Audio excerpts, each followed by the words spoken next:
How's it going there, YouTube? This is Quinn, that's Snazzy iPhone Guy, and this is the video review of the ZAGGsparq battery charger for your iPhone, your iPod, any USB powered device. Now, for many of you that are wondering, it's Tuesday, where's Terminal Tip Tuesday? The fact of the matter is there are too many terminal tips that we've already done. There's not a whole lot left, and so because of that, I need to make Tuesday something different. And today is a little bit of an off day because I don't have what I wanted to review with me right now. But Tuesday will become iPad day. As many of you know, I purchased an iPad 2 recently, and I hope to be utilizing this a lot more in my videos. It's a really cool device, and I'm excited to get to use it. But aside of that, let's talk about the ZAGGsparq and why it's a pretty cool battery. Now, this is going to retail you $99.99 US, which is pretty lofty. I was able to get a good deal because Zag is based here in Salt Lake City where I live, so I got two of them for 120 bucks. But you know, it is a little bit of a loftier price tag. What you're going to get in this, and the reason I like this, is it's integrated, you know, as one. It plugs straight into the wall. There's no USB brick, there's no USB cable you need to charge the battery. You just plug this straight into the wall and you're good to go, and that's a pretty nice feature right there.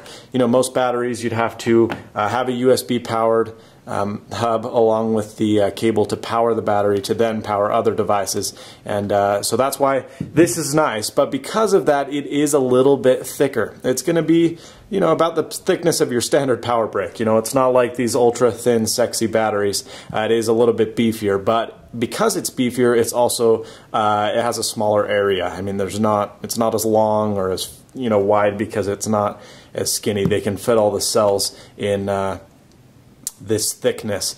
So what you're going to get is the ZAGG logo. You'll see writing here, optimized in general. There's two ports. The top is optimized, and they don't actually tell you really all that well what that does, but it's for smartphones and iPods and iPhones that can charge faster, and once they're charged, they know to stop charging.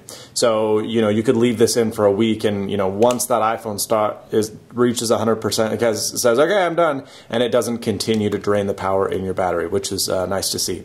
And then there's a general port for other USB powered devices. You're going to get 4 LEDs and a button here which will indicate to you your battery power. So I have 2 out of 4, about 50%. It was actually just at 3, so it's probably at 70 or 65 or 50, I don't know. But, you know, there you get an indicator, which is nice. Down here you have some FCC and all that good information, and then that's about it. It's a pretty simple device, and it does its job well. So let's just give you a little demo just in case you don't believe that it can charge a device. I don't know why you really need a demo, but they're fun, right? You take your USB cord, boom, you plug it in. One of the nice things is this does charge the iPad because it does have that optimized 10-watt port, which is really cool and nice to see. So you place this right here, you take your iPad, put this right here, take your iPad, or your iPhone or your iPod or anything at all, you know, any USB device.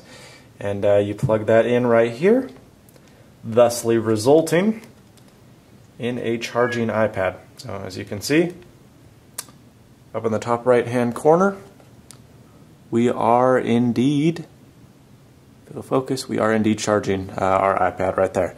So pretty cool. I mean, it doesn't, you know, it's a pretty basic product. There's not a whole lot to it. It is 6,000 milliamp hours, which will charge your iPhone 4 about 4 times. It'll charge your iPad from 0 to 60%, so about a little more than half a charge. And it's one of the bigger batteries in this size. So even though you do have a little bit of a beefier battery, there's a lot of power packed in here. This Scosche one, for example, which up until now was my favorite battery because it's pretty small, it's really thin, and it's 5,000 milliamp hours. And now I'm kind of moving to the Spark because it's that ultra maximum capacity. Of course, there are bigger batteries like the HyperMac and other batteries in this class, but for $99, this is a pretty good deal. I would look for it cheaper elsewhere. You can probably find it on Amazon, 20-30 bucks off. If you can get it for about 80 bucks or less, this is a great deal. Else I would look for some other devices such as this Scosche one, which I think is about 60. So you don't have quite as much power, but it is about 40 bucks cheaper. But, you know, it is really well built, nicely manufactured. I think it comes with a 2-year warranty, which is nice to see, and they've just done a really good job with it. So that's the ZAGGsparq. I'm not going to give it a rating on a scale of 1 to 10 just because, you know, it is what it is, and that's all for me. Thanks so much for watching. See you in the other 3 videos this week, and then next Tuesday for iPad Tuesday. That does not rhyme, but that's fine. It's what we're going with. Thanks so much for watching, and as always, stay snazzy. See you later, folks.